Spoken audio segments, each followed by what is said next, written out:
años, ¿no? Ujú. Y en el contexto de lo que fue la revuelta social, desde octubre en adelante, acá en Ñuñoa se levantó una asamblea de salud mental conformadas por psicólogos, trabajadores ocupacionales y gente que le interesa el tema de la salud mental, usuarios también.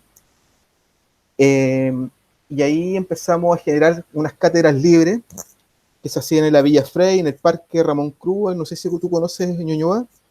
Ubico, sí, son nombres que me resuenan. Hace muchos Eh, años sí. estuve por ahí. Uh-huh. ¿Ya? Entonces hacíamos una asamblea de salud mental en donde dentro de la asamblea llevábamos alguna persona que fuese experto en alguna temática. Y nos fue bastante Ujú. bien, se generó un espacio y una dinámica súper interesante y súper potente. Y conseguimos la participación de personas, de gente que es muy valorada en lo que hace, ¿no? Y bueno, después llegó todo esto de la pandemia, y por una cuestión natural y obvia no podíamos seguir juntándolos de la misma forma como lo veníamos haciendo, Ujú. y vimos que la virtualización de este espacio podía ser una solución intermedia a darle continuidad a lo que veníamos haciendo, pero por otro lado también reflexionar en torno a lo que está aconteciendo, ¿ya? Y en este escenario lo que estaba aconteciendo ya no era solamente la revuelta social y la crisis del modelo de desarrollo y todas sus implicancias, sino que también la manifestación de una crisis de la civilización a partir de la expresión de la pandemia. Ujú. Y hemos organizado 8 cátedras en un primer ciclo de 2 cátedras por semana. Esta sería la séptima. Cerramos este primer circuito de cátedras libres este jueves, en donde distintas personas de distintas disciplinas han abordado los efectos sociales, políticos, ambientales, espirituales de la pandemia del coronavirus.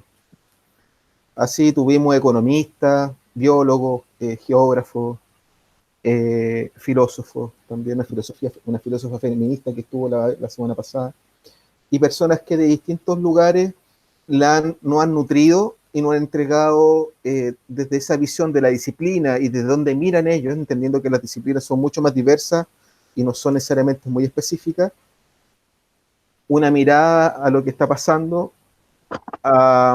Y ahí decaen un poco los objetivos, ¿no? El Ujú. objetivo de este Claro. espacio ¿Ya? es generar un conocimiento, es como hacer una especie de educación popular virtual Ujú. Sí, sí, sí. Ujú. que permita a las personas ir generando repertorios, ir generando conocimientos y herramientas que le permitan eh, organizarse frente a los efectos de la pandemia, entendiendo que los efectos de la pandemia no son solamente a nivel biológico y corporales de la salud de las personas, sino que también afecta a las comunidades, a cómo funcionan las comunidades, tanto en el mundo urbano como en el mundo rural, tanto en el mundo académico como en el mundo social, etcétera, ¿no? Claro, claro. Ujú. Y ese ha sido un poco el objetivo de este espacio. Entonces, la idea es que cada una de las personas que exponga y comparta su kimun, su conocimiento, su saber, tenga como vista final la idea de generar un aporte a ese conocimiento colectivo, a esa conciencia colectiva que se va generando a partir de este tipo de herramientas. Y muy, muy valioso, ¿ah? Muy valioso. Y ya lo interesante de ustedes es que cuentan con un antecedente, ¿no? Son estas asambleas de salud mental. ¿Así le llamaron? ¿Asambleas de salud Sí, mental? sí, Muy, Asamblea de muy, Salud Mental. muy, muy buen nombre, porque, entre otras cosas, también lo podemos conversar. Ujú. No estamos todavía, ¿no es cierto?, oficialmente al aire, ¿no? Sí, sí, ya estamos entrando en el aire. Estoy Ya, avisando al Ivo para que grabe ya, la conversación que nosotros vamos a ya, tener. ya. Las personas pueden hacer preguntas, incluso pueden intervenir en audio si así lo estiman conveniente. Perfecto, ya. Algunas personas prefieren mandar por el chat. Hay 2 ventanitas arriba donde aparece el número. Al lado hay como una de texto arriba. A ver, espérate, deja ver los Ya, antecedentes. Un ya. momentico, un momentico. Y ahí el Ivo acaba de poner un mensaje, ¿no? Por ejemplo, que dice, ya está grabando. Entonces Ya el Ivo graban, perfecto, no ya, está grabando la conversación y esto después nosotros la subimos, a una página que estamos construyendo donde va a estar el registro de todas las cátedras libres que hemos grabado, porque no hemos grabado todas, pero las ya. que tenemos las vamos a compartir ahí y la idea es que se viralicen y vayan generando, eh, Me parece muy adecuado, más bien ese formato de entrevista, de conversación, ¿no? Porque va a ser más interactivo y menos aburrido, que me parece muy bien. Y después. Bueno, quisiera presentarte para la gente que no te conoce completamente, un poco tu trayectoria y lo que vienes trabajando. Siley Mora es etnógrafo, educador, filósofo y escritor. Por más de 3 décadas se ha dedicado a difundir la alta cultura y la filosofía de la cosmovisión mapuche, recolectada a través de los quimches, los arrieros, los loncos y los maches. Es autor de más de 20 libros vinculados con la tradición oral y las prácticas espirituales de los pueblos antiguos, y entre ellos está Yerpun, el libro sagrado de la tierra. Yo tengo el diccionario Zungun por aquí, ¿no? Tengo otro sobre medicina, y así varios libros que tienen que ver finalmente eh, con este acercamiento a la cultura tradicional.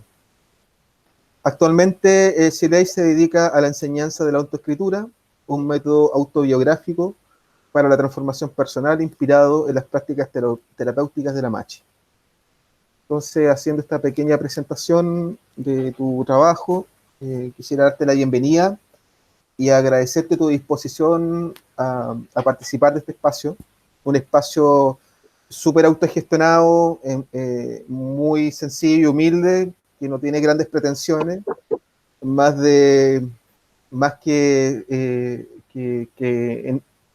entregar un poco de herramienta a la gente en esta pandemia y en este encierro. Nosotros acá en Ñuñoa llevamos casi, desde que empezó esto, que estamos en cuarentena, imagínate.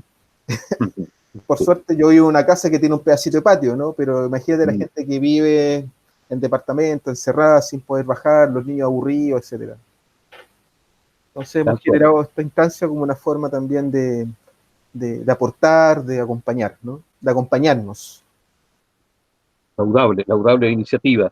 Me parece extraordinaria en estos tiempos, sobre todo para aquellos que no disponen de los espacios tanto formales, educativos, como de los espacios físicos, en primer lugar, que tú abras esta ventana, ¿no? Así que gustoso de participar contigo y con los que nos escuchan o ven, de abrir eh, ventanas, puertas, relatos sanadores, visiones de mundo mejores, raíces que vuelven a florecer sobre la tierra, elementos diversos ¿no? que están en el aire, pero que es preciso bajarlos y ponerlos de nuevo ¿no?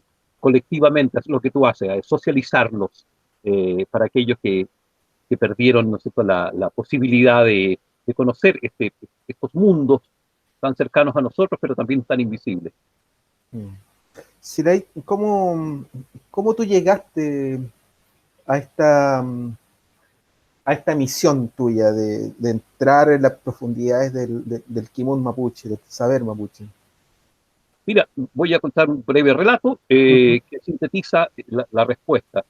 Yo era Yeah. profesor de filosofía en un liceo rural en Pucón a principios de los 80, y en una clase, para mí el mundo indígena no tenía ninguna relevancia. Yo venía saliendo de la filosofía escolástica, había sido clérigo, había estado en un seminario, casi a punto de ser cura, y tenía bastante crisis de identidad y estaba en un proceso de búsqueda profunda, ¿no? Entonces el mundo mapuche para mí no existía. A lo más eh, era un rasgo del folclore de la Plaza Pinto ahí en la feria en Temuco, ¿no? Eran nomás, ¿no es cierto?, un grupo de señoras con joyas de plata vendiendo ajos en la feria Pinto. Hasta ahí llegaba mi profundidad respecto al mundo mapuche. Hasta que en una clase, una vez, con una alumna en el tercero medio en el Liceo Pablo VI de Pucón, una mañana muy fría, pero con un sol esplendoroso, ahí con el volcán Ucapillán enfrente. Yo tenía que pasar esa mañana, en un tercero medio, la materia, la metempsicosis en Platón, ¿no? Las distintas reencarnaciones que el alma tiene que llevar para acceder a la libertad del topos uranos, ¿no? Del mundo de arriba. Eso era el tema. Y observaba, me observaba una chica, una estudiante de 15 años, Elba Cifuentes, es el apellido español, pero tenía otro apellido indígena secreto. Me observaba de un modo eh, inquisitivo, que a mí me empezó a incomodar mucho esa mañana, ¿no? Ujú. A tal punto que sin hacer ningún gesto, sin movimiento casi, ella me escudriñaba sin siquiera mover las pupilas, ¿no? Estaba fijo, la mirada fija, estuvo una hora y media o más con la mirada fija en mí y solamente hizo un pequeño movimiento de la mano para trasladar su lápiz. Y me empezó a poner profundamente incómodo porque yo sentía que esa persona, esa mujer, esa chica, eh, sabía profundamente más del tema del alma que yo o que Platón, ¿no? Entonces me sentí juzgado, interpelado, nervioso, casi tartamudeaba, no podía terminar la clase porque me descolocó su presencia, ¿no? Su presencia dentro de sí, ¿no? Su estar presente allí. Y como pude, terminé la clase, tartamudeando, como he dicho, y le pregunto, cuando la campana me salva, literalmente que el profe lo salva la campana, Ujú. le pregunto, Elba, ¿qué, por, ¿por qué tú sabes tanto? Yo entendí y siento que tú sabes mucho de esto, mucho más que este profe que te hizo clase. Eh, sí, profesor. Pero ¿por qué sabes tanto del alma? ¿Qué te hace, qué leíste, quién te enseñó para eh, sentir? Porque yo siento que tú sabes mucho más que yo incluso. Eh, Porque soy mapuche, profesor. Sé más del alma porque soy mapuche. Entonces yo le dije, pero eso, ¿qué tiene que ver que seas mapuche y saber tanto del alma? Nosotros, los mapuches, conversamos con las almas. A ver, ¿cómo es eso? Sí, me enseña mi abuela que se fue, me queda la abuela que tengo, y lo que no sé me lo enseña mi madre en casa. Entonces nació de inmediato y se lo planteé de inmediato el deseo, y yo quiero conocer a tu madre, a tu abuela, necesito ir a conocerlo, porque tú me demuestras que hay un mundo desconocido para mí, ¿no? Bueno, lo cierto es que esa mañana fue decisiva, quedé enganchado para siempre con esa mirada, con esa presencia de esa chica que me hacía, que me estaba revelando mi impostura, mi racionalidad, mi verbosidad sin mucho poder en las palabras. En fin, me sentí muy, muy incómodo esa mañana haciendo clase, quizás como nunca en mi vida frente a un público. Ni siquiera me acuerdo una vez cuando hice clase, eh, di una conferencia con 1.500 personas en Guadalajara, conté esta anécdota, ¿no? Y ni siquiera ahí me sentía tan nervioso como esa vez. Entonces yo insistí muchas veces en ir a su casa, a su rancho, a su ruca, y me decía, todavía no, profesor. Yo le contaba las peripecias que había pasado, no podía llegar, había que cruzar un río en dos balsas, y me decía, y ella se sonreía, no, no va a poder, profesor, no va a poder, porque no es el momento todavía. ¿Y por qué no es el momento? Porque mi abuela no lo ha soñado, ¿no? Usted tiene que soñarlo primero. Bueno, yo insistí varias veces, me pasaban distintos chascos, no podía llegar, y finalmente llegó el día en que ella me dijo, ya me había un poquito olvidado de la insistencia de ir a conocer su familia. Ahora sí, profesor, ahora lo soñado. Entonces yo me preparo y voy con un poncho, un cuaderno amarillo, llego a la casa de la abuela y de la madre, y yo lo primero que le pregunto, ¿por qué me reciben? ¿Qué fue lo que soñaron? Bueno, soñamos de que tú llegabas a esta casa y decías que esto era un hotel, y te decíamos que esto no es un hotel, y que tú insistías nomás y te sentaste aquí en esta misma mesa donde estás, con ese mismo poncho que traes, y te sentaste nomás y tomaste un pan, una tortilla que estaba aquí en la mesa, en el sueño, en el peuma, y al partir la tortilla se convirtió en una guagua esa tortilla, y eso, Quimé Peuma, ¿no? Ese buen sueño, ¿no? buen sueño, por eso tú estás aquí y ahora podías venir, ¿no? Porque soñar con el pan que se convierte en niño, eso es muy buen sueño. Tu intención entonces está correcta, algo así.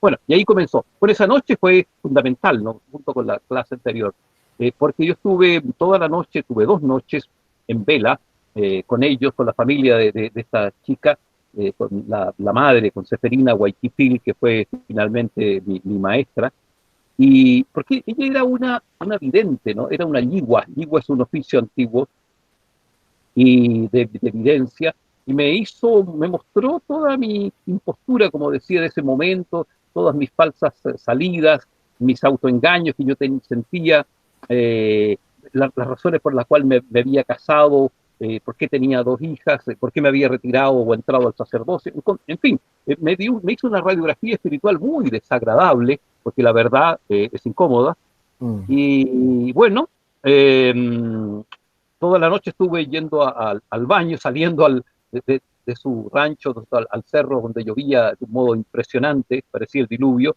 Entonces estuve toda la noche vomitando y orinando, pero me restablecía con las hierbas y con los mates que me daban. Pero lo fundamental de esa noche fue descubrir que el gigantesco edificio de esta cultura chilena tan soberbia, eh, tan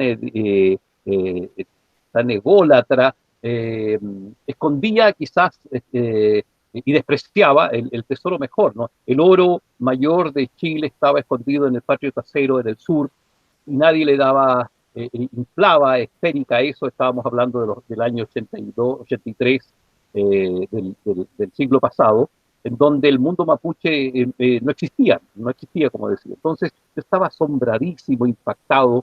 ¿Cómo es posible que algo, dimensiones tan profundas del saber, del ser, de la vinculación con la naturaleza, que en esas 2 noches esa familia me entregaba por dosis porque yo tenía que irme regulando, no podía soportar tantas verdades? ¿Cómo era posible que nada, Chile estuviera tan ajeno a esto? Y saqué una conclusión en esas noches, ¿no? Que no era necesario ir a Jerusalén, al Vaticano, o a la India, o, ¿no es cierto?, o al Tíbet para iluminarse. Había que simplemente escudriñar en las raíces, y sentí casi como un llamado, casi una conversión religiosa fue el mundo para mí, el mundo mapuche, ¿no? Y descubrí mi ser, mi mestizaje, ahondé en la raíz indígena de mis abuelos, y realmente fue para mí una conmoción esa experiencia en ese liceo. Grosso modo, ya estoy escribiendo mucho, así fue el primer contacto con el mundo mapuche. Y que origina tantos libros, porque entre otras cosas en ese entonces, aparte de los libros de los investigadores de principios de siglo, de Lacham, de Guevara, que eran un poco los Sergio Villalobos de principios de siglo, no existía ninguna descripción de la cosmovisión mapuche. Solo había un estudio de María Esther Greve en la U de Chile que el año 74 se había publicado, pero como no existía internet, estaba empolvado en la Universidad de Chile. Era el único estudio sobre la cosmovisión. Y eso me impulsó, por cierto, a querer difundir, ¿no? Y empecé a escribir, investigar, a fotocopiar, porque no había otro medio. Fui a Argentina, al lado argentino, para ver si había más libros. No había. Existía un solo ejemplar del diccionario del Padre Augusta en la Biblioteca Nacional. Viajé a Santiago con mis propios recursos. No tenía dinero para las fotocopias, fotocopiaba libros inmensos en una muy mala calidad, etcétera, etcétera. Entonces fui en un gigantesco esfuerzo personal, fui reuniendo el material suficiente hasta que empezaron a aparecer mis libros. Vendí un primer autito que tenía, un Fiat 600, para editar el primer libro, y así empezó la historia. Qué interesante, qué bonito. Yo quiero contarle también de que mi madre es mapuche, ¿no? ¿Sí? Mi madre y mi abuela, Antonia Mellanguir, ¿no? Eh, También me acercó al mundo mapuche desde chiquitito y claro, para mí fue bastante impactante ese acercamiento a la religiosidad, ¿no? A esa forma de entender el mundo espiritual que es muy radicalmente distinta a lo que nosotros conocemos, entre comillas, en el mundo occidental, ¿no? Eh, y, y a partir de eso, hay dos cosas de lo que usted me está relatando que me llaman la atención. Este conocimiento del alma que le señalaba Elba, si se Elba. llama, ¿ya? Eh, y esta conversación con las almas, ¿no? Eh, eh, lo primero, ¿cómo entiende usted, a partir de toda de esta trayectoria que usted tiene, el ser che, el ser persona, ¿no? ¿Cómo lo lee en este escenario, ¿no? En este escenario. O sea, una cosa es lo que plantea la tradición mapuche, la cultura, los que dicen los quinches, los machis, los loncos, con los cuales también he tenido la posibilidad de compartir. Y otra cosa es cómo eso se actualiza, se emerge como una necesidad de autoconocimiento y de transformación humana en este contexto que es tan líquido, ¿no? Tan Mira, confuso muchas veces, ¿no? tan líquido que ahora sí se puede entender una premisa mapuche fundamental, tan líquido que hasta se puede perder la condición de che, de persona, de gente, ¿no? Esa es una cosa también fundamental dentro de la filosofía mapuche, ¿no? Ya estamos entrando en las concepciones hondas, ¿no? Ser persona no es una condición ontológica, ¿no es cierto?, adquirida para siempre, ¿no?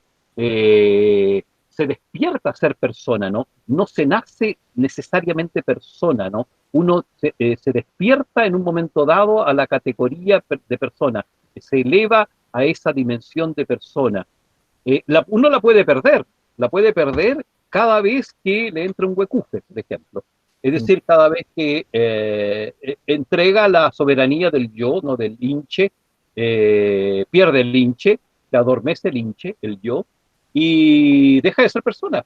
Se vuelve simplemente instrumento de resonancia del huecufe que está dentro, ¿no? Es decir, de la inteligencia que se apoderó de ti, que se metió en ti, ¿no?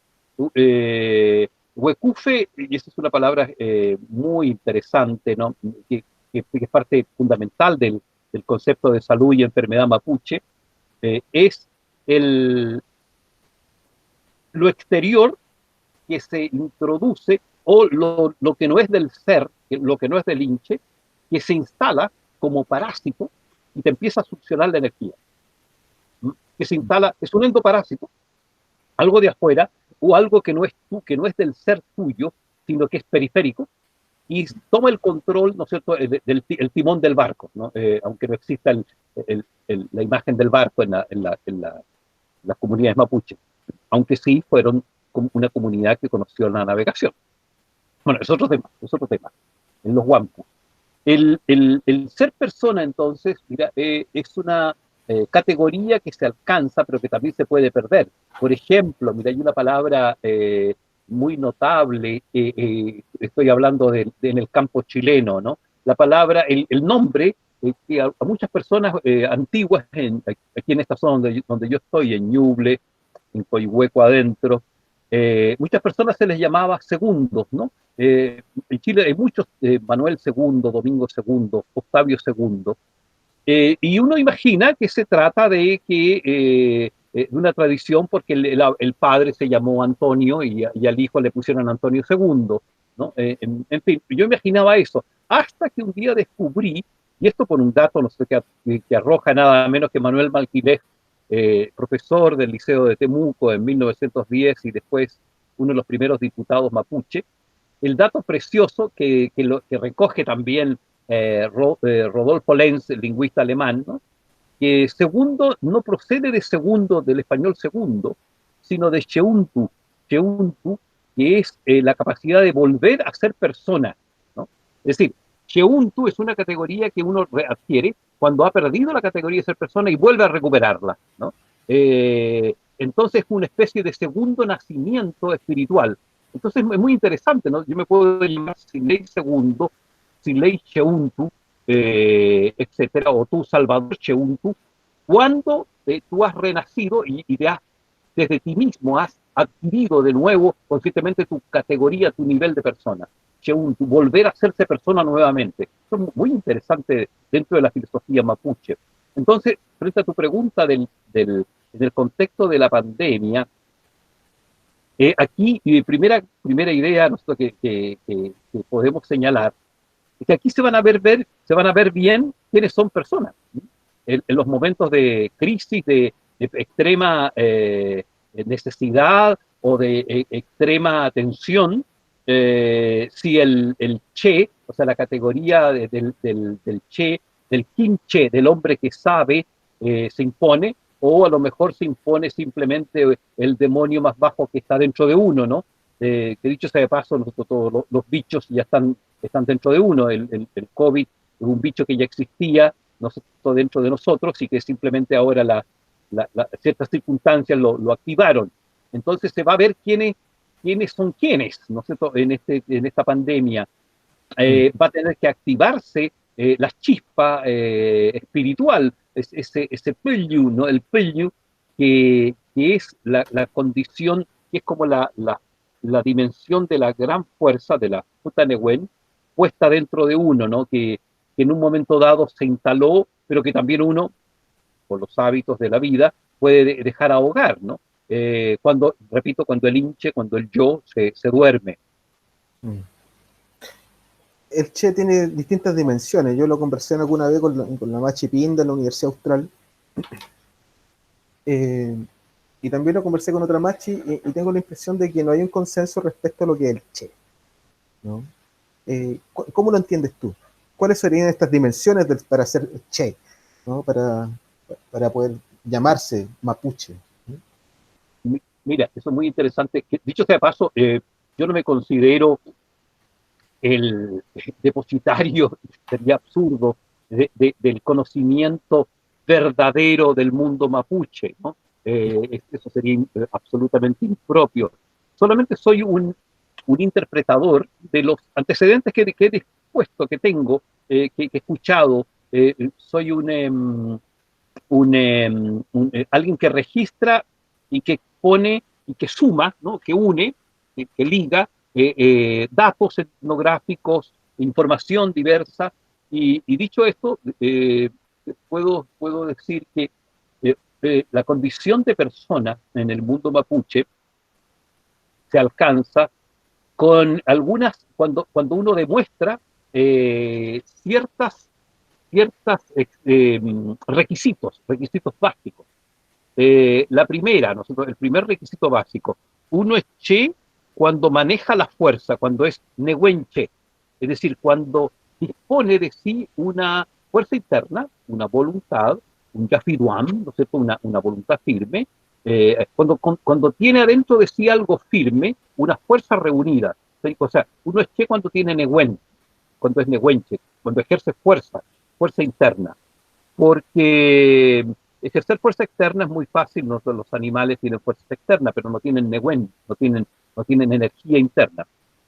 Uno alcanza la categoría de che, de persona, también cuando es norche, norche, es decir, hombre, persona, hombre en el sentido genérico de la palabra, cuando son personas justas, equilibrada, ¿no? Equilibrada en el sentido que observa la realidad y, no se raya, no se obnubila por una sola dimensión de la realidad, ¿no? Ser norche en el mundo mapuche, ser persona justa, significa ser equilibrada, ¿no? El trur, ¿no? El equilibrio.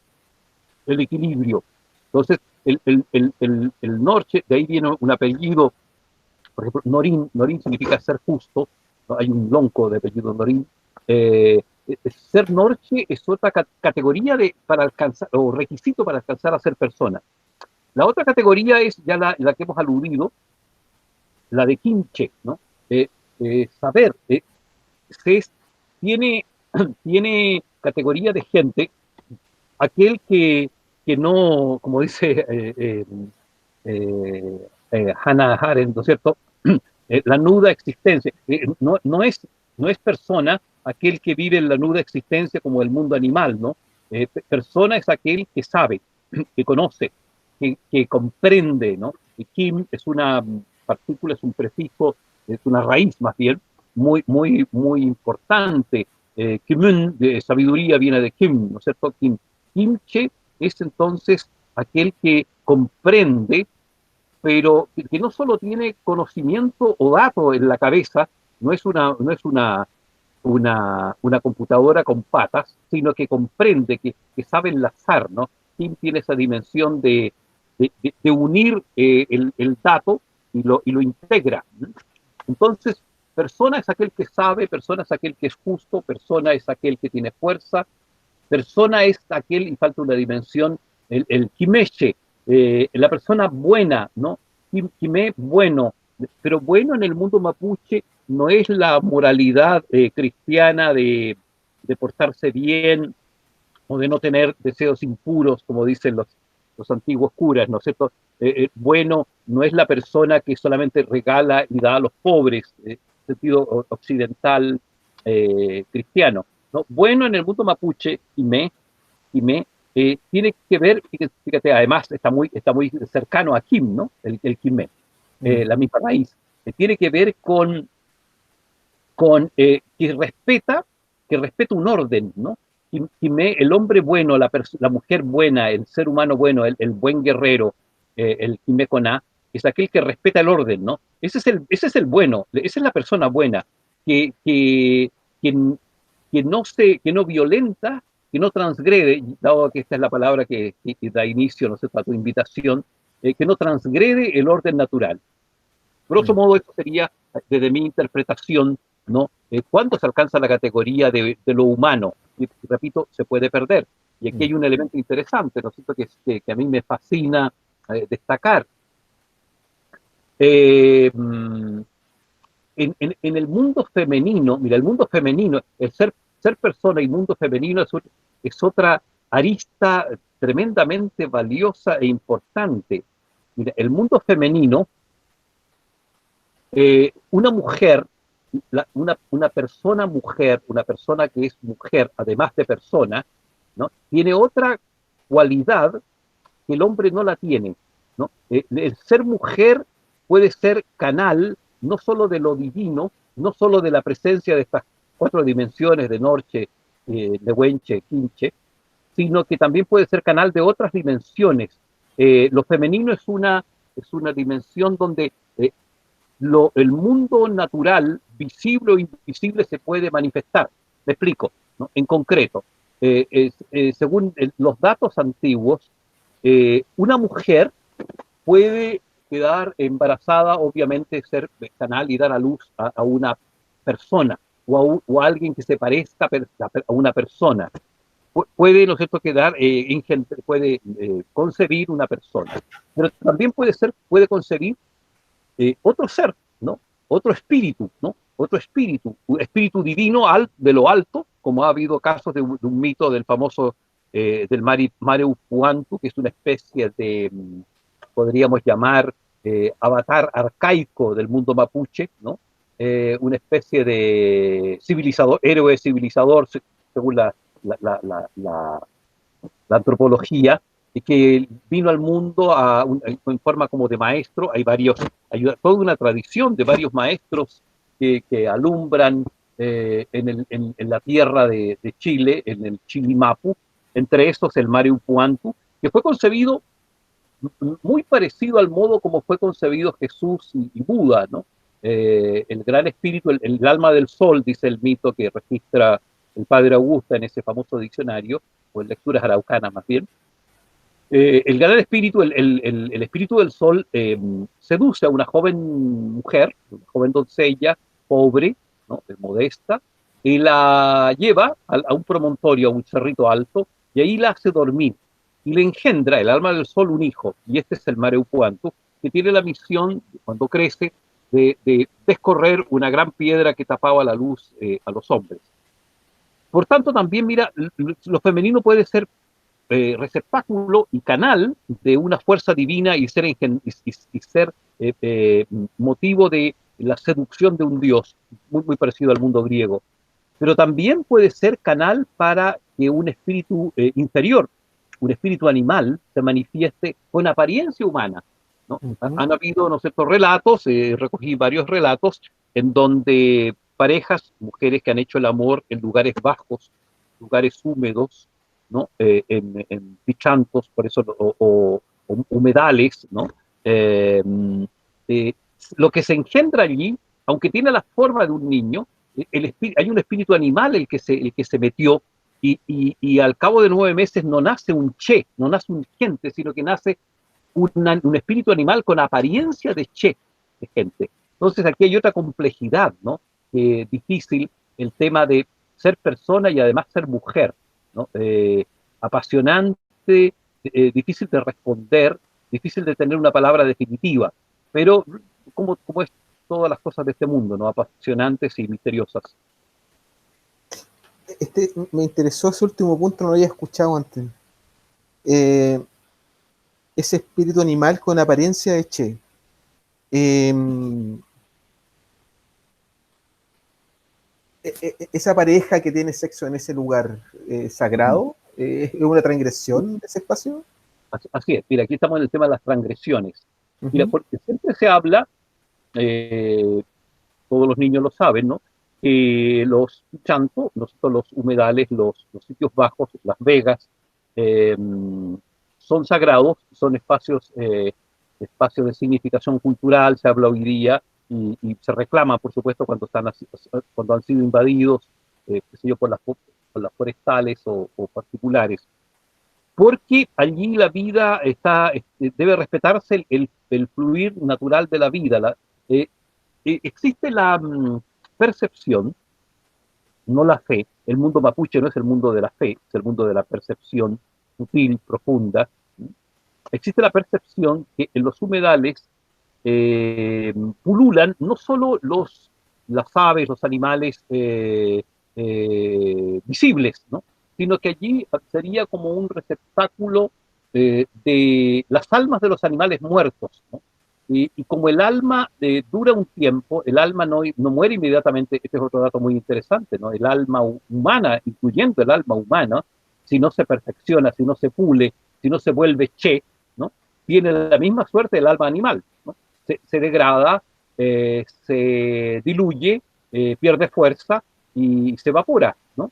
No tanto el alma animal se evapora, pero el problema del alma humana, del alma de los que fueron humanos, eh, empieza a servir a otras entidades, ¿no?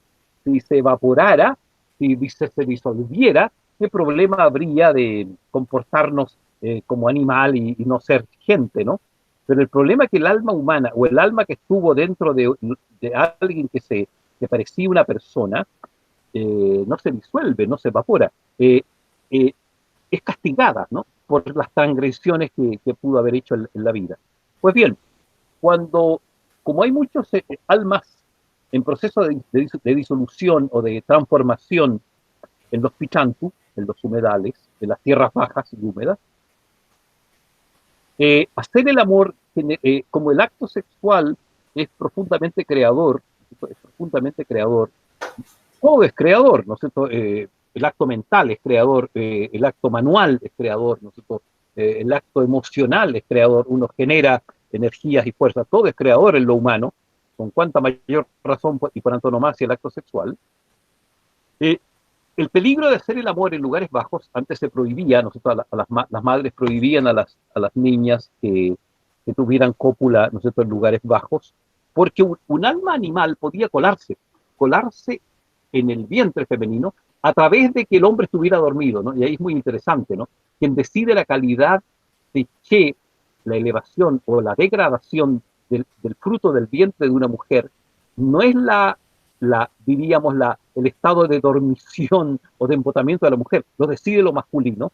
El espíritu animal se mete dentro de la potencia sexual masculina y, y se vale de su potencia para engendrar un espíritu animal en el vientre femenino. Toda vida quiere vivir, ¿no? Todas las almas animales quieren tener una segunda oportunidad. Entonces, por eso la, la práctica del acto sexual en lugares húmedos y bajos era prohibida como tabú, y por supuesto peor era aún, más grave aún, era tener sexo en el agua, ¿no? que es lo bajo, lo que va hacia abajo.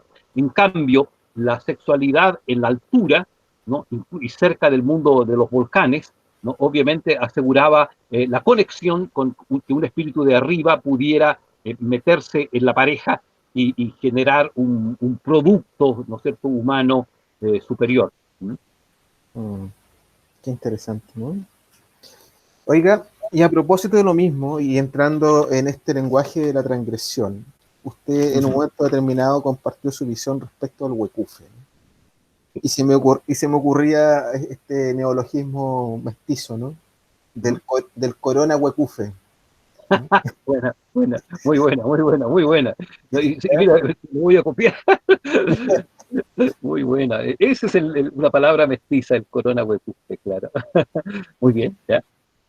Eh, entendiendo que el huecufe es un parásito que no hace mal y nos quita la posibilidad de ser check, ¿no? Entonces, mirando un poco el fenómeno del coronavirus y los efectos sociales, entendiendo esto, no solamente las orientaciones biopolíticas, ¿no? De normar las poblaciones, del confinamiento obligatorio, de las cuarentenas, ¿no? Que podríamos decir es parte del corona, ¿no? Pero no es el corona en sí, ¿no? Y por tanto podríamos decir que es parte también del huecufe, pero no es el huecufe en sí, ¿ya? Eh, ¿Qué lectura haces tú, Siley, de lo que acontece hoy día respecto al coronavirus, eh, respecto de la transgresión de la naturaleza y de estas dimensiones del mundo espiritual? Mira, en primer lugar, no porque uno desconozca los, los mundos sutiles que se acercan, no porque uno desconozca las realidades invisibles que se lesionan en un acto humano arbitrario o inconsciente, no por eso dejan de tener efecto y siguen cuando uno echa y genera una causa, ¿no? Es la cadena de efectos no se detiene. No es, no es requisito no darse cuenta o darse cuenta.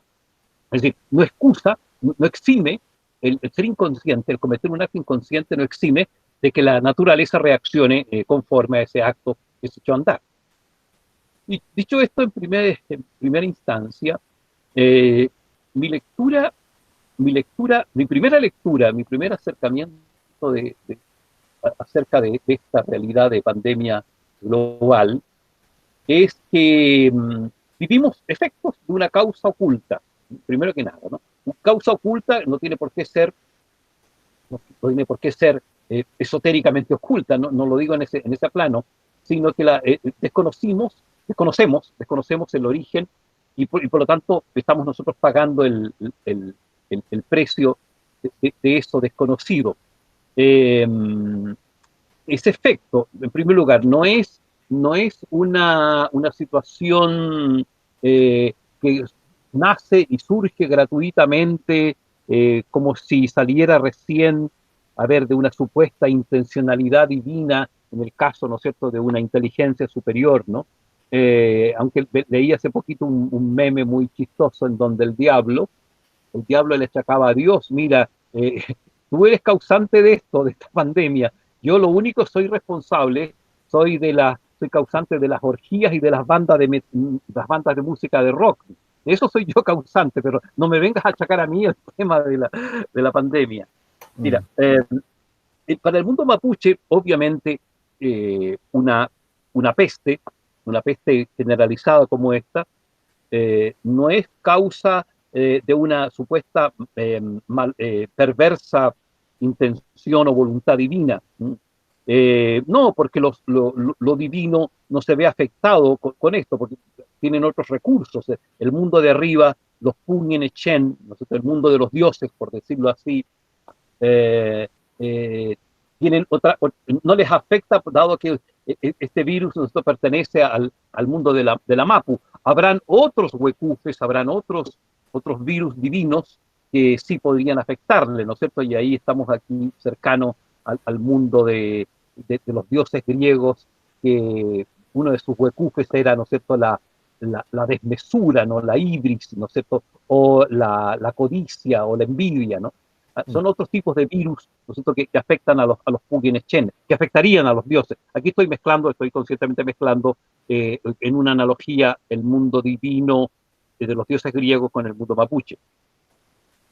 El segundo acercamiento o lectura que yo hago de esto que estamos viviendo, desde esta perspectiva, diríamos, con mentalidad mapuche, es que al, al despierto, ¿no?, al che despierto, al che en actitud guerrera en el sentido de estar con el alerta psíquica, no le va a tocar, o le va a tocar muy secundariamente el ser afectado por este huecufe, porque el huecufe huye cuando está la luz del yo, ¿no? Cuando está el hinche despierto, cuando hay, ¿no es cierto?, una voluntad firme, cuando hay lucidez, ¿no?, cuando hay soberanía, autosoberanía, ¿no? Cuando hay libertad interior, cuando hay dominio interior, ¿no? Entonces, ningún huecufe puede entrar cuando el guerrero o el che, ¿no es cierto?, el huaychafe, diríamos, cuando el hombre se comporta como huaychafe, no le toca si se ha cuidado en sus palabras, porque las palabras, y esto de las transgresiones es muy importante, las palabras han generado muchas entidades, ¿no? Y aquí toco un tema, ¿no es cierto?, y una lectura mapuche de esta pandemia, obligadamente tendría que reparar en que se ha abusado tanto de las huesas ungun, de las malas palabras, que nos hemos atraído demonios, ¿no es cierto?, inmensos a causa de la inconsciencia del lenguaje, ¿no? Las huesas ungun, las malas palabras, generan mundos, ¿no? En la cultura mapuche, hablar es invocar, ¿no?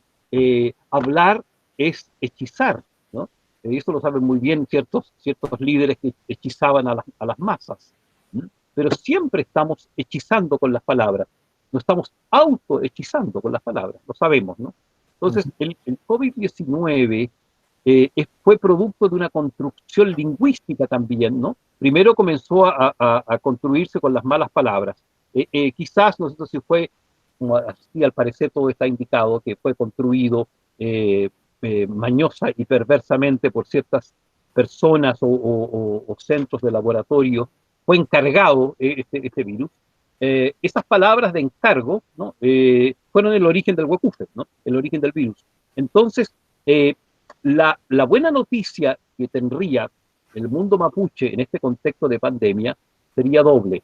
Una, que al mundo mapuche no necesariamente le va a afectar del mismo modo como al mundo huinca, porque vive más aislado, porque vive en comunidad, porque vive constantemente expuesto al humo, al saumerio, ¿no? El humo de los vegetales protege, ¿no?, constantemente. Nosotros, si un hijo de una machi me decía, yo nunca me enfermo, y yo le preguntaba por qué. No, porque mi mamá siempre en las tardes prende guano de caballo, ¿no es cierto?, seco, ¿no?, con hojas aromáticas, ¿no es cierto?, que ella sabe nomás. Entonces, como el que vive ahumado, ¿no?, no por el smog santiaguino, ¿no?, o de las ciudades, ese está más protegido porque la naturaleza lo esconde, por decirlo así, ¿no?, lo esconde y lo protege. Esa es la primera buena noticia. Vivir aislado cerca del humo va a ser menor, a mi juicio, el efecto que el virus le pueda ocasionar. Y la otra buena noticia es que se puede deshacer un huecufe. De aquí viene lo interesante, ¿no es cierto? De aquí viene lo que a mí tanto me sedujo con la ontoescritura. Se puede deshacer un virus lingüístico que se generó con la palabra a través de las palabras, ¿no? Uno se mejora con lo mismo que se enferma, ¿no? Como me dijo una vez la machi Francisca Colipe Currín, ¿no es cierto?, con lo mismo que enfermáis, con lo mismo te curáis, pues, ¿no? Que cómo no vas a saber tú cómo te vas a sanar, pues. Tonto me decía, ¿no? Era muy joven y bastante más tonto que ahora. uno se mejora muy fácil, si a punta de Kimei Tungun te mejoráis, ¿no? A punta de buena palabra uno se mejora, ¿no? O sea, uno tiene que hacer, ¿no? Una deconstrucción, por ponernos así eh, elegantes en el lenguaje, ¿no? Una deconstrucción de las malas palabras, ¿no?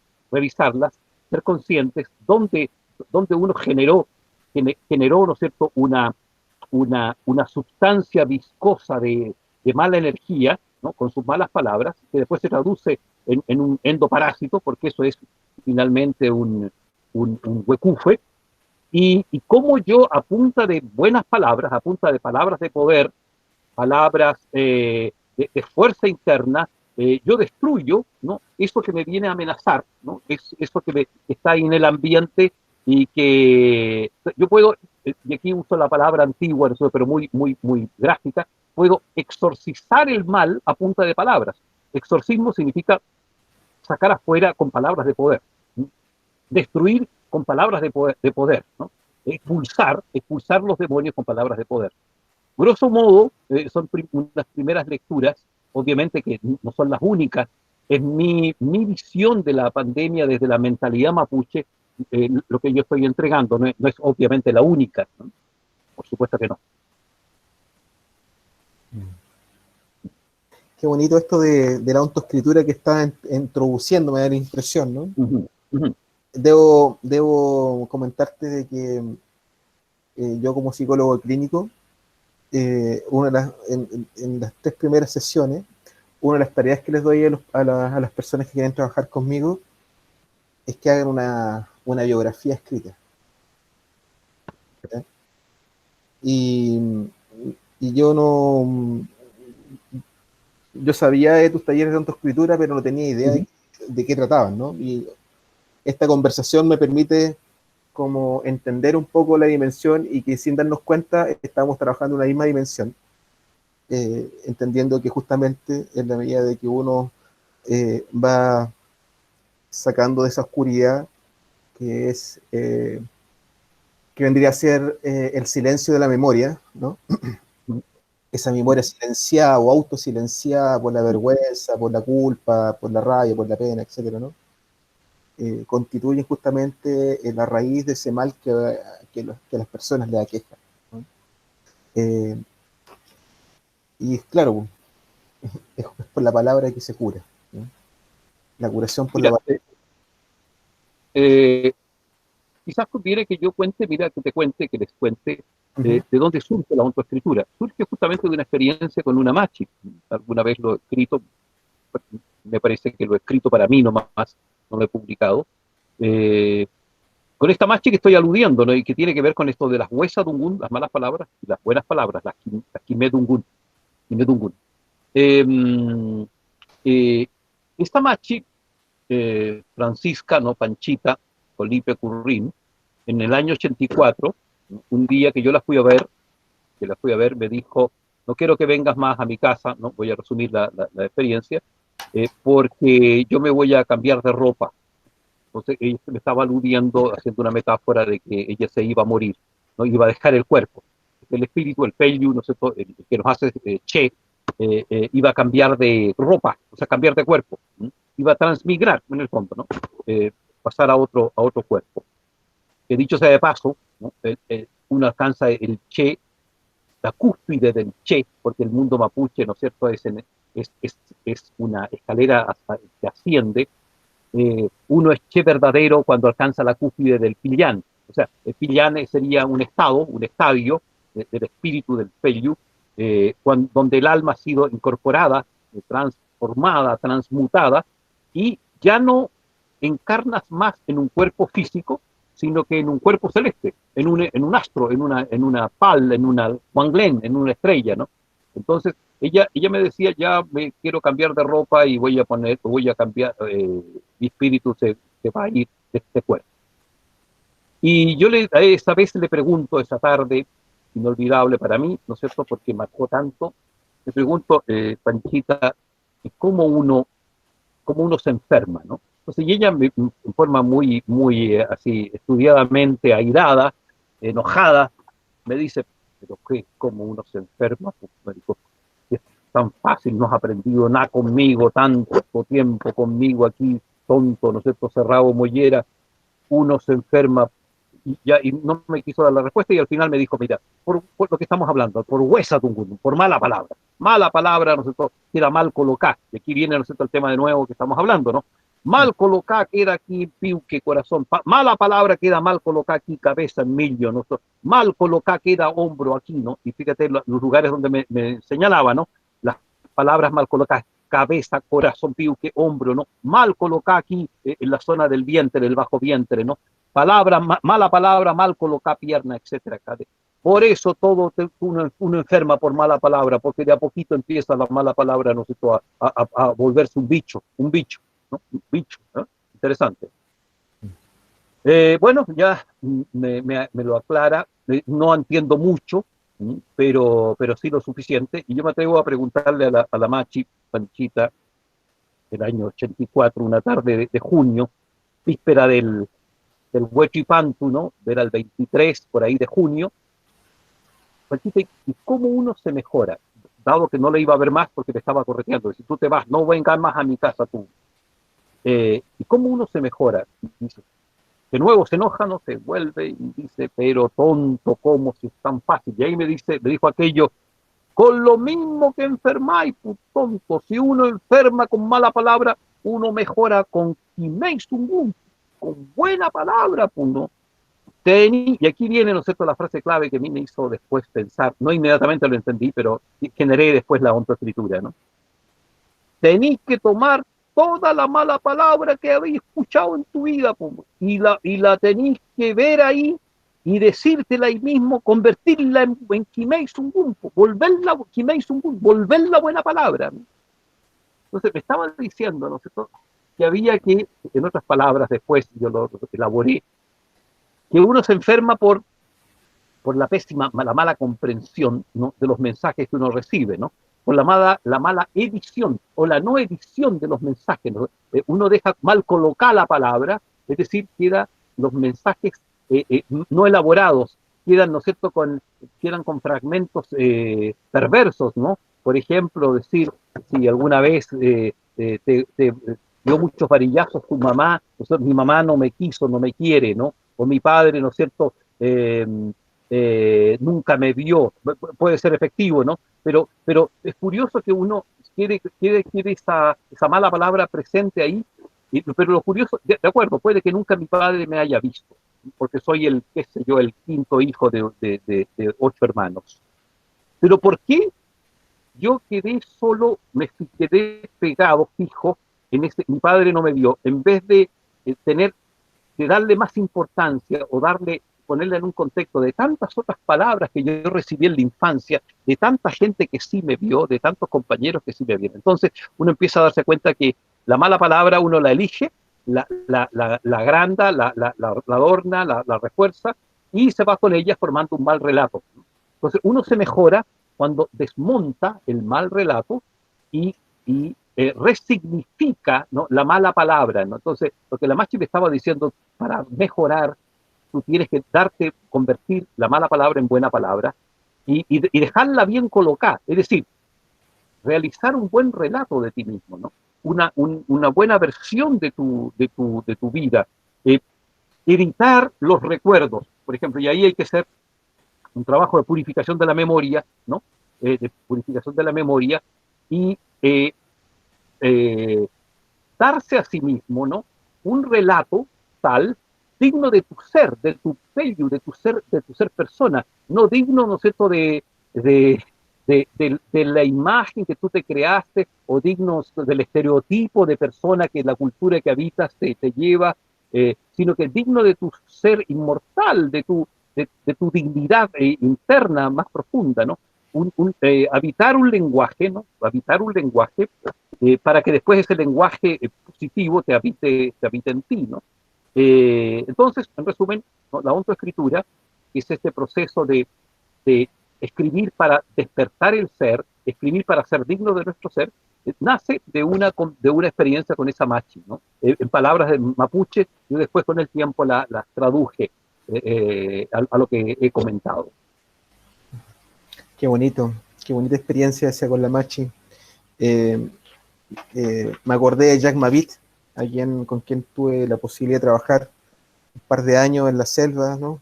Casi un poco ¿Ya? más de años, en Taquihuasi, que él es curandero, un médico y curandero. Ujú. Y él hablaba mucho de esto mismo, pero con otras palabras, él hablaba del mal decir y del bien decir, ¿no? Ya. Que el mal decir, Bastante interesante. ¿no?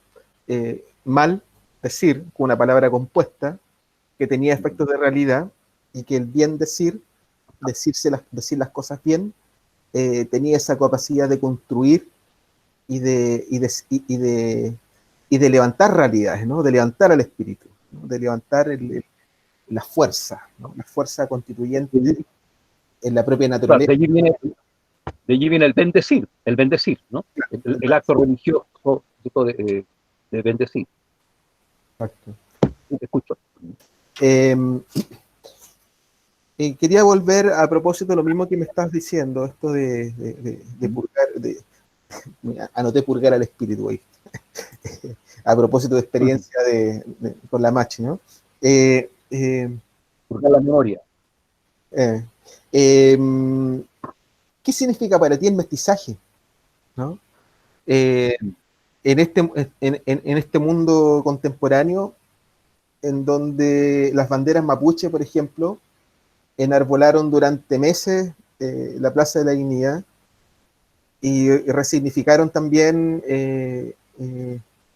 no sé si la memoria, ¿no? Pero a mi modo de ver, desde mi percepción, desde mi construcción de mundo, eh, tienen una potencia tremenda porque es como que lo reprimido vuelve a la realidad y se hace presente, ¿no?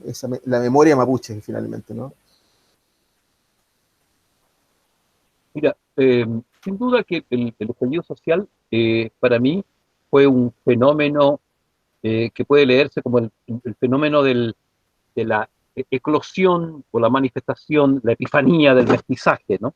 Aunque no estaba ese lenguaje allí manifiesto.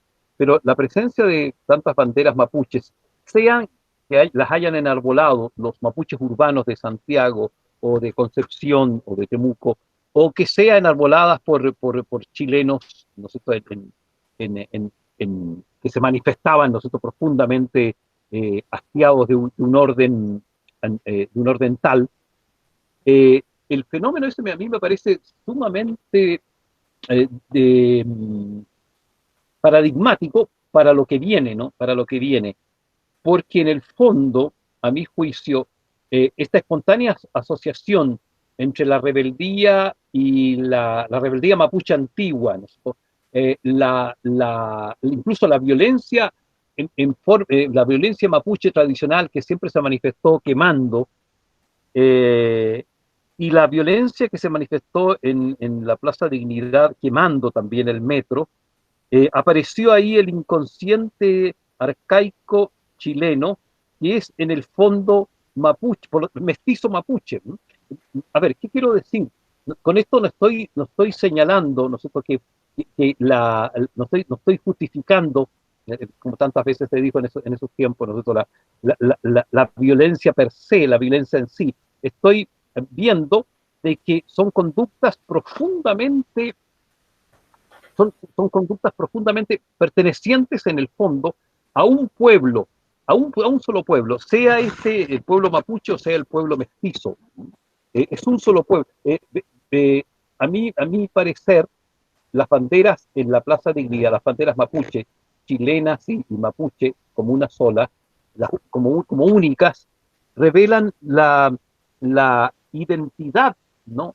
Anímica, espiritual, ¿no? De nosotros los chilenos, ¿no? Y revelan que en el fondo hay más sintonía con la matria, ¿no?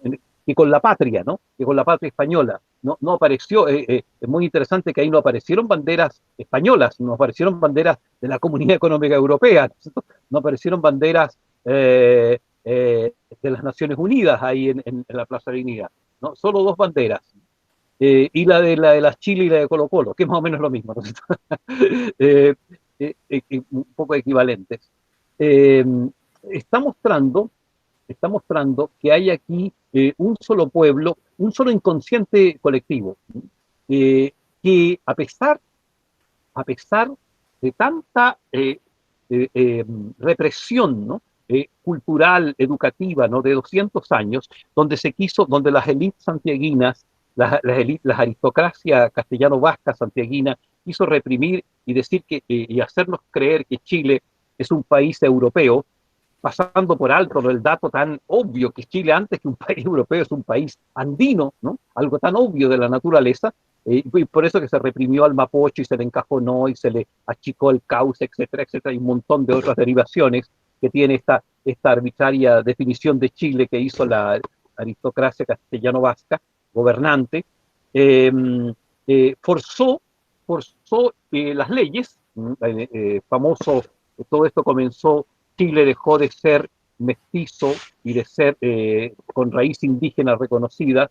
Ya en la primera constitución, una de las primeras constituciones del año 33, la portaliana, cuando triunfa, ¿no es cierto?, el área conservadora, y se levantó una república al modo europeo, ¿no? Y por cierto, teniendo como modelo las repúblicas europeas y la constitución francesa.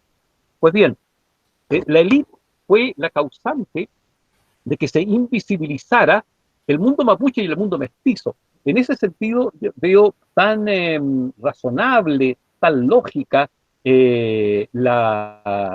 los estudios que ha hecho y que ha dado a conocer Gabriel Salazar, cuando afirma que el pueblo mestizo fue negado, fue invisibilizado, ¿no? El pueblo mestizo nunca se le reconoció, ¿no? Tuvo que hacerse bandido, tuvo que hacerse extramuros, tuvo que hacerse parias, ¿no? Porque solamente existía el mundo español, el apellido español, solo existía la práctica española, en este caso de la aristocracia santiaguina. Entonces yo llego, ¿no es cierto?, me explico profundamente lo que pasó en la Plaza de Dignidad de esta manera. Que el pueblo mestizo se sintió, sin saber que era mestizo necesariamente, ¿no? En octubre del año pasado, se sintió tan esquilmado, tan explotado, tan oprimido como el pueblo mapuche, y es más, yo diría que el pueblo mestizo chileno, para ese estallido, tenía incluso más razón de estallar que el mismo pueblo mapuche, porque a decir de Salazar, ¿no?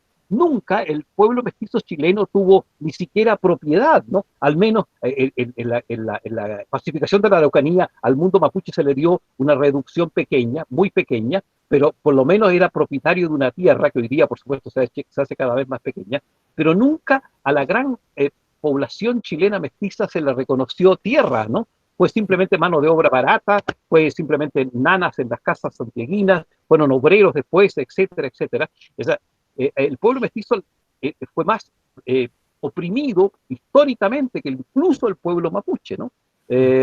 Por tanto, resultó natural en las banderas unidas en octubre. El Pedro Cayuqueo quería agregar algo paradigmático en relación a lo que estaba señalando del mestizo invisibilizado, ¿no? Uh-huh. El mestizo tiene una doble discriminación en algunos ámbitos, ¿no? No en todos lados, ¿no? Pero por lo menos yo lo he vivido y lo he experimentado. Yo personalmente he sido discriminado por mi familia mapuche por no tener mis dos apellidos mapuche, ¿no? Pero también he sido discriminado en el mundo, bueno, en el mundo urbano huinca, ¿no? De la urbe, de la ciudad, por también identificarme con esa sangre que tengo en mis venas, ¿no? Y ahí el Pedro Cayuqueo en un texto por ahí leí del mapuchómetro, ¿no? Hace referencia al mapuchómetro y esta doble discriminación de una forma bastante inteligente, ¿no? Bueno, el Pedro es bien pillo para sus cosas, ¿no? Y hace estas reflexiones, ya han publicado también un montón, ¿no? esperamos también más adelante entrevistarlo, ¿no? Y hacer este mismo ejercicio. Y por otro lado, estaba pensando en el arquetipo del fuego, ¿no? Eh, el fuego significa la transformación, es la purificación del espíritu, pero también la transformación de la materia. Entonces, en ese proceso de ebullición, de transformación, de radicalización de la protesta mediante la barricada y el fuego, también lo que se estaba transformando era el espíritu de Chile. Y bueno, estamos recién empezando un proceso y esto va a durar un tiempo más, ¿no? Porque de seguro este relato no ha terminado y está recién empezando. Entonces, a partir de eso, yo quisiera invitar a la gente que está conectada ahora, hay 18 personas que están conectadas. Si alguien quiere participar, entregar alguna reflexión o hacer alguna pregunta respecto a los temas que estamos conversando con Siley Mora en esta jornada, cada vez me profesionalizo más en esto también. Y aparezco periodista.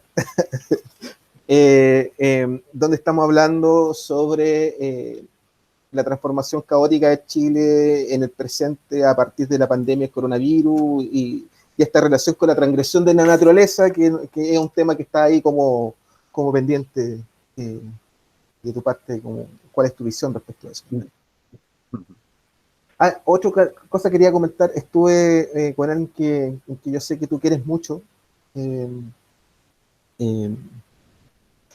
este viejito en un coloquio que se hizo cerca de la Universidad de Chile, donde estuvo Gastón, ¿no? Gastón Soulet, y él habló mucho en esa conferencia.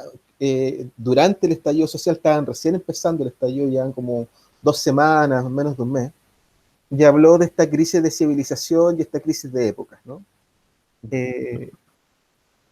Yo sé que tú lo conoces bien, que han compartido bastante, y me gustaría que vincularas también, ¿no? Un poco tu vínculo, lo que tú sabes de Gastón, de su trayectoria, ¿no? Y cómo esto también, él también te nutre a ti y te permite construir este relato respecto de lo que está aconteciendo, ¿no? Mutuamente nos nutrimos mutuamente. Mira, Gastón encontró en el Yerkun el año 92, y por eso hizo el prólogo, lo que él me lo decía, lo que él andaba buscando, que era, no sé, las matrices del pensamiento mapuche.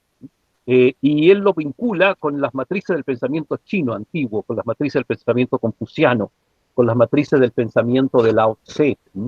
Eh, Gastón Sublet tiene toda la razón cuando afirma, ¿no es cierto?, que estamos en un umbral parecido, semejante, al umbral aquel del primitivo cristianismo, cuando la religión pagana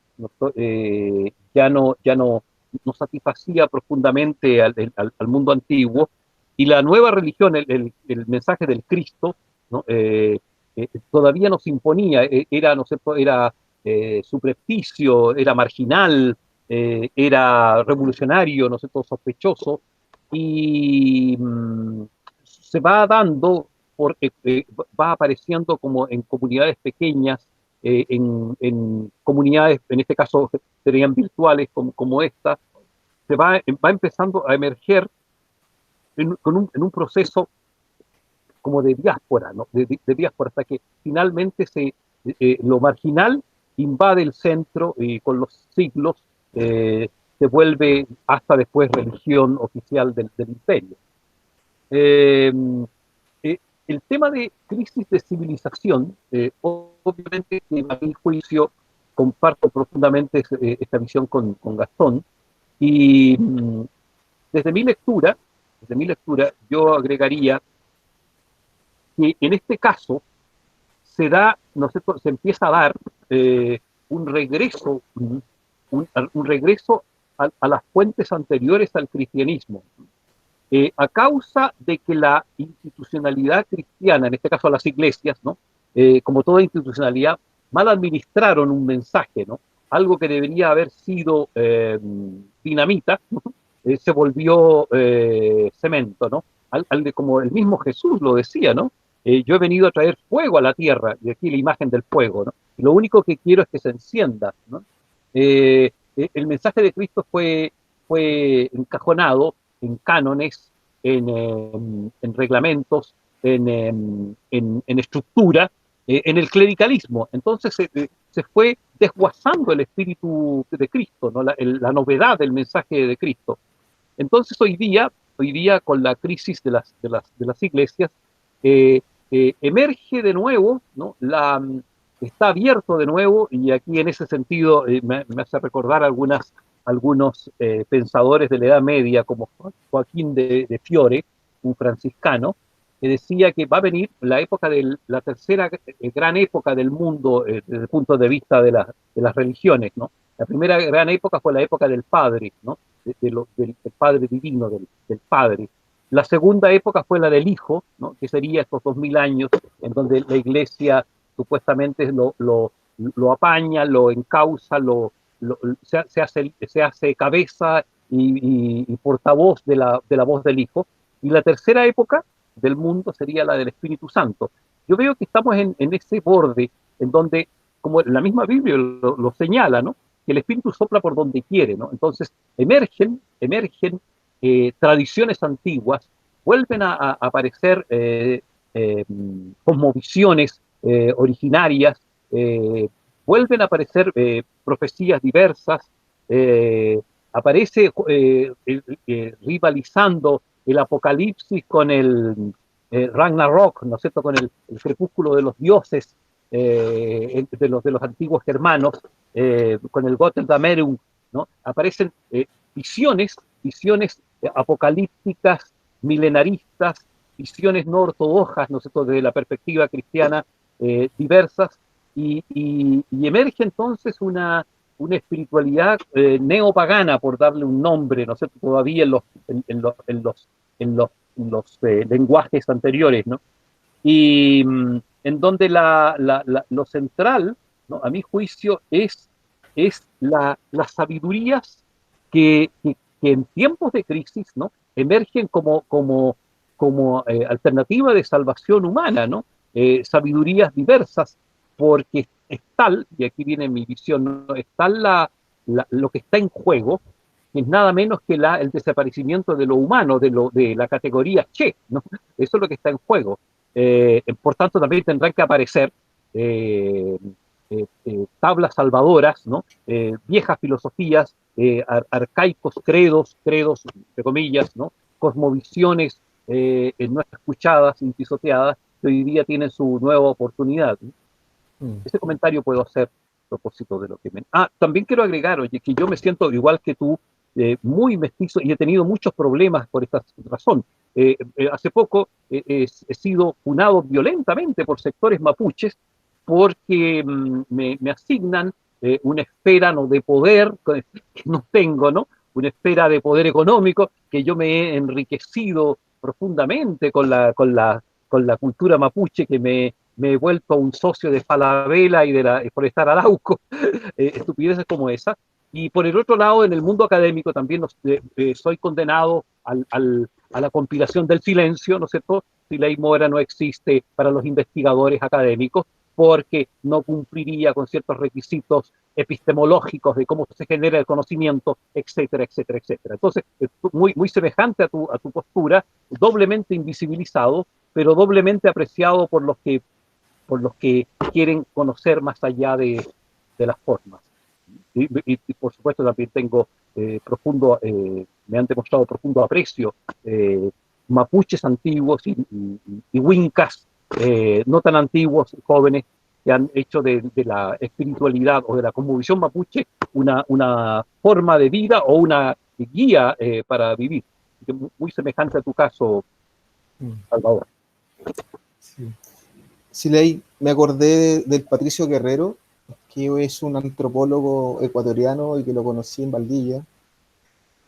¿Ya? Y a partir de lo que me estás señalando, esto del retorno del espíritu, ¿no?, de las visiones neopaganas, y él tiene un libro bastante bonito que se llama Sabiduría Insurgente. él trabaja desde las perspectivas decoloniales, ¿no? Dentro de la antropología, y tiene dos textos, o sea, tiene un montón de libros, están todos en PDF e internet para los que quieran buscar, se llama Patricio Guerrero, ¿no? ¿Ya? Y en Sabiduría Insurgente, él habla de un fenómeno cultural que está aconteciendo, que tú lo relatas de la misma forma, con otras palabras, ¿no? Que vendría a ser este neopaganismo, y que él también lo denomina como el neoindigenismo, ¿no?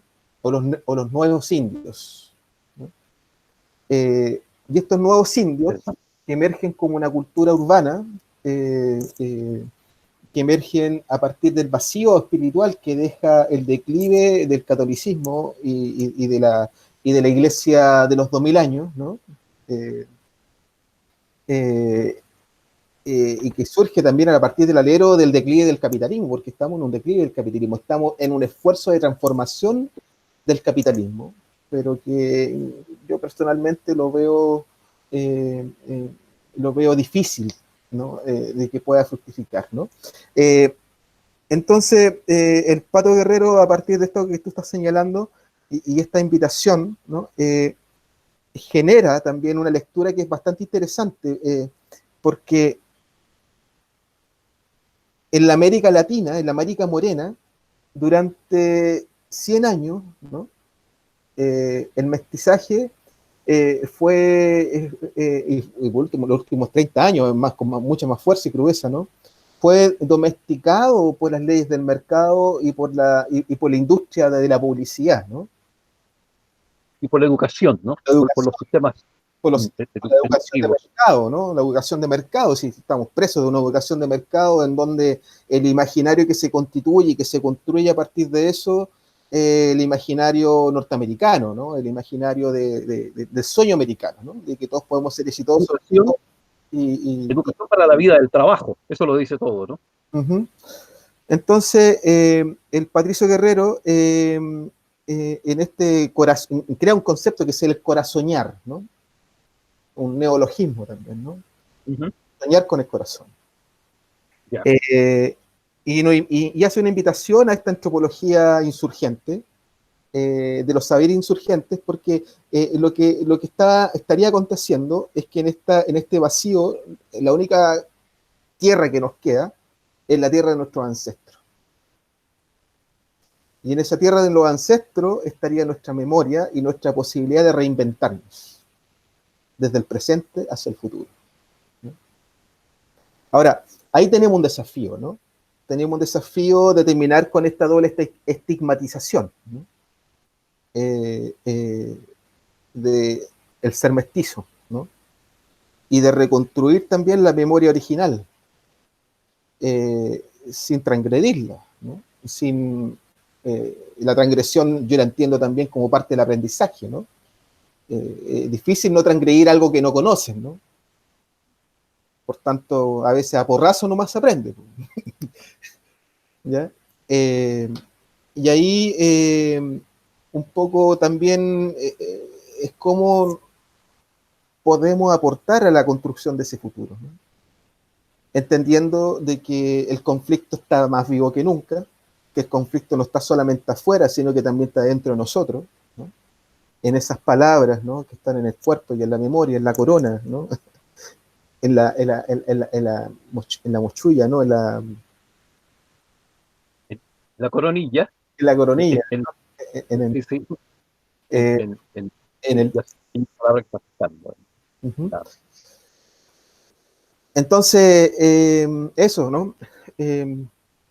Eh, hay alguien que quiero verbalizar la pregunta antes de que, para que la podamos integrar también.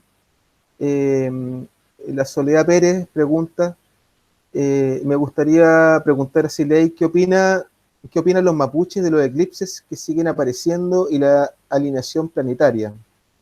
Si hay alguna relación con las transgresiones que están aconteciendo. Mira, muy buena pregunta. Justamente esa es una gran transgresión. El mundo mapuche siempre históricamente ha visto un eclipse, es el Layantu, es decir, la muerte del sol, ¿no? La muerte del día, la muerte de la luz. Entonces, celebrar la muerte de la luz, celebrar la muerte del sol, es una aberración, una transgresión mayor, ¿no? Una transgresión mayor. Por tanto, siempre se recomendaba desde la antigüedad que había que esconderse en esos días del eclipse, en esas horas del eclipse, porque al interrumpirse la luz quedaba la Tierra, la Mapu, a merced de la eclosión, de nuevo, del festín de los huecufe, el festín de los malos espíritus, ¿no? Porque la luz no estaba y por lo tanto los socios de la oscuridad harían su fiesta en esos momentos, en esas horas. Se recomendaba eh, eh, per, eh, eh, encender, ¿no? Como diera lugar una pequeña luz, encender un fuego para precaverse de este error mayúsculo o de esta situación mayúsculamente grave que sería el eclipse. Mira, razonando el tema de por qué nos ocurre lo que nos ocurre, el tema de las transgresiones, hace unos par de meses yo le pregunté, era de diciembre, a un quinche del sur, amigo mío antiguo ya, qué opinaba de lo que le estaba pasando a Chile. Todavía no llegaba la pandemia, ¿no? Todavía no llegaba la pandemia. Y me decía, pero ¿qué quiere la gente de Chile que le pase? ¿Quiere que le pasen cosas buenas después de lo que han hecho? Yo le decía, ¿y qué han hecho? Pero usted mismo debe saber, pues Peñi me decía, ¿no? Si hubo hasta yo vi hasta un profesor, ¿no es cierto? Un profesor muy importante que llenaba hasta estadios para que la gente viera el eclipse, ¿no? Y que ahora se quejan, ¿no? Lo que está pasando en Chile. Todo fue mala, una mala no me dijo práctica, no me acuerdo la expresión, pero cometieron un error inmenso, ¿no? Un acto muy indebido, ¿no? Mirar la oscuridad, ¿no? Entonces, lo mismo ocurre, y aquí hay otra práctica muy nefasta para el mundo mapuche, pero que el mundo chileno por ignorancia lo desconoce, mirar la luna llena, la luna roja, la luna anaranjada, eso es muy huesa chincano, muy mala señal, esa fue la palabra que usaron, muy mala señal mirar la luna, porque al mirar la luna se establece, la luna sería una especie de reservorio de los huecufes rechazados por la Tierra, ¿no? Que sería una especie, desde el punto de vista astral, ¿no? Por lo tanto, mirar la luna es establecer vínculo, comunicación con ella. Entonces, más que puede ser poético el mirar la luna, pero es técnicamente letal y profundamente dañino desde la perspectiva mapuche, a propósito de las transgresiones que uno hace por ignorancia, pero no porque sea ignorante de ello, no van a tener su efecto. He aprendido un montón hoy día contigo. Gracias. No sé si alguien más de la gente que está conectada quiere hacer algunas preguntas. Yo creo que estamos yendo hacia el cierre, ya vamos para las 2 horas ya, ¿no? Ya hemos harto rato. Para que aprovechen de preguntar o de participar de esta conversación, ¿no? De este aprendizaje colectivo. Yo por mi parte estoy súper agradecido de esta posibilidad y me gustaría que siguiéramos conversando igual después con más calma, más tranquilidad, porque estoy de acuerdo. Hay experiencias que se pueden compartir también. De acuerdo, Salvador. Para mí también ha sido muy valioso los datos que has entregado, la sintonía en que estamos con nuestras vocaciones, nuestras luchas y nuestras comunes ingratitudes.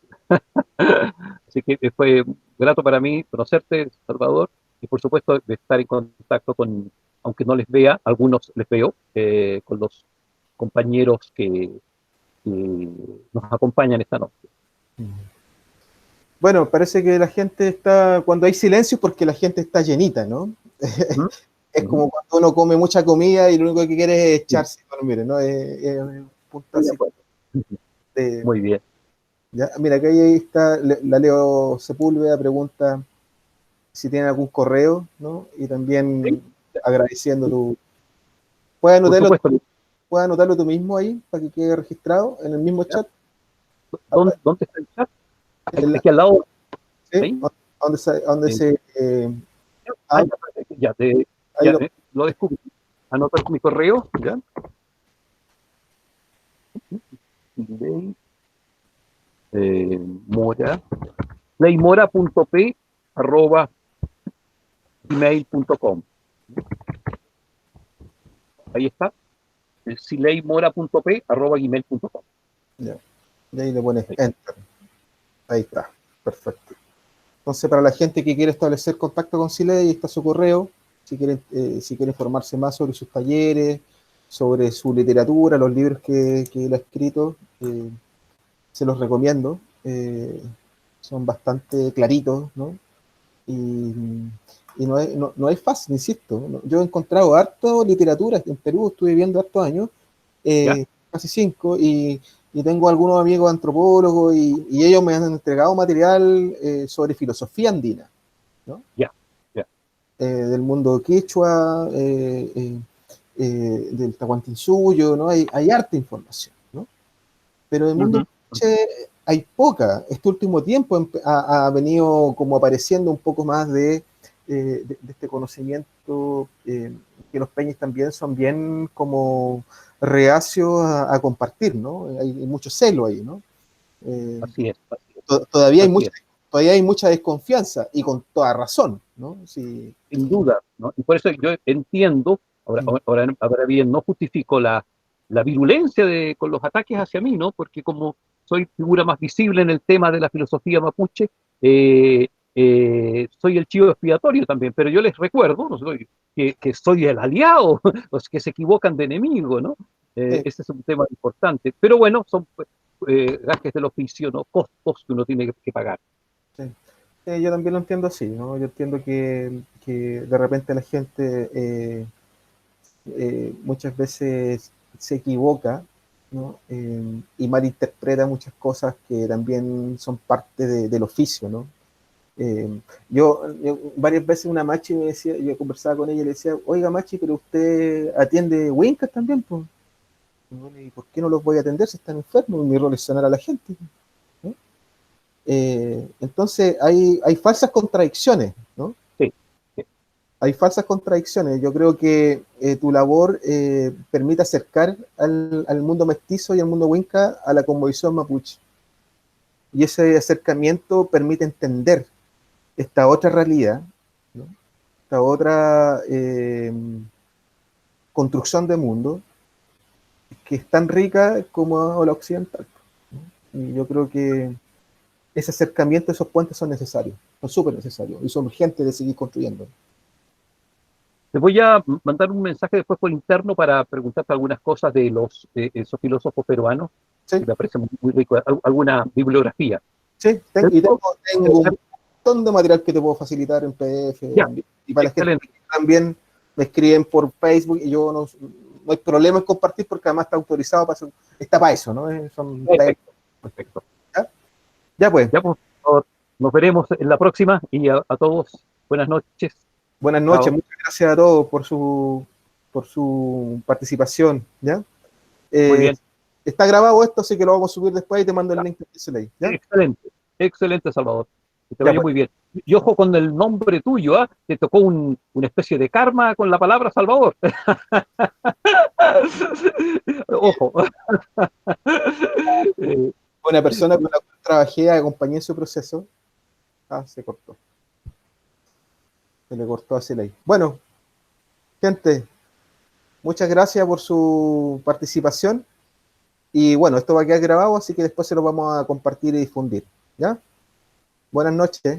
No sé si alguien quiere hacer alguna consulta, algún comentario, para que aproveche ahora antes de cerrar. ¿No? Bueno, chao, buenas noches.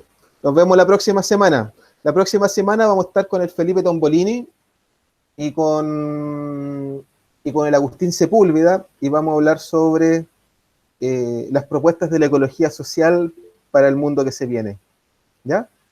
Así que nos vemos el jueves de esta semana a la misma hora. ¿Ya? Chao, buenas noches. Compartan, difundan para que se conecte más gente. Nos vemos, chao.